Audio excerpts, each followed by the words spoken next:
Your brand messaging shouldn't be just a set of clever slogans and nice sounding messages. If those words aren't actually driving revenue for your business, bringing new leads to the door, or helping you with customer retention, they're not commercially valid.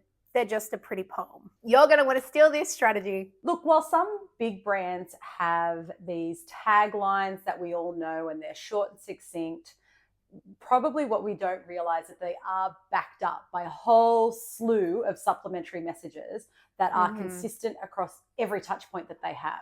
Yeah, and the brand awareness to back them up. Just do it would never work for some brands that don't have that community and connection. So for our everyday businesses, when we're not talking about just the big end of town, it's this balancing act of making sure that your brand messaging is true to what you do and who you are, but it doesn't sound like it's just come out of the boardroom.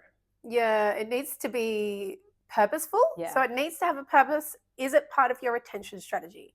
Is that key message part of your sales activities? Yeah. Is it part of your engagement with your staff? Everything needs to have a purpose and it needs to work for that audience so that you aren't just delivering useless information like the statement "I'm proud of" or award winning. You hate the most. Yeah. Okay, Yes. I understand. All right, then. So how do you bridge the gap between that aspirational messaging and a tangible business objective or results?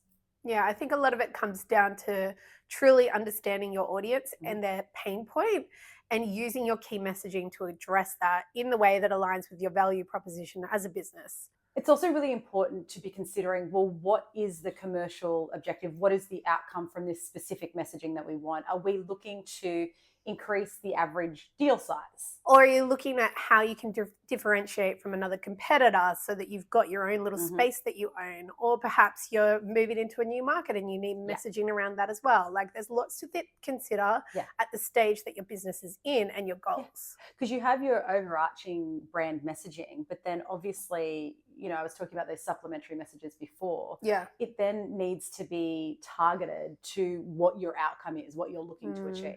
The other thing is definitely always be touching base with your sales team around what your messaging is, because they are on the front line. Yeah. They know the questions that are being asked. They know the pushback that they're getting. So you want to really be tic-tacking with them and making sure that that marketing and sales crossover is very strong. And that comes back to the thing that I said at the start about knowing your audience. The sales team are the people that generally do have that understanding of their pain points, their needs, and how to talk to them about what you're giving them, service or product. What a wasted opportunity if you're not talking to them and getting that information straight from them. Exactly. And marketing only gets a little bit of that in surveys and engagement with your audience. Most of it's data. And data doesn't really tell you much about the human behind the computer. Yeah. So definitely it needs to be a team activity. The other big thing that really helps you with determining and solidifying your messaging is actually testing their effectiveness, not just assuming that they are the right fit. What's your favorite testing?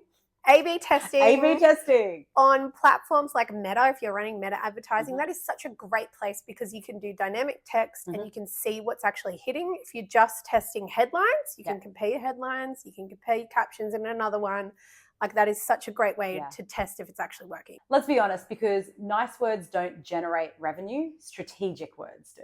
Yeah, and the other bit is that your team actually needs to know how to use them. If they don't, then they're not going anywhere. Correct. They're just going to be written on a sheet and nobody's going to care about them. Correct. It has to be practical and it needs to show in what avenues, in what placements, where can this be implemented and make it easy. That's how you create a brand where every word is an asset rather than an afterthought. Steal this strategy.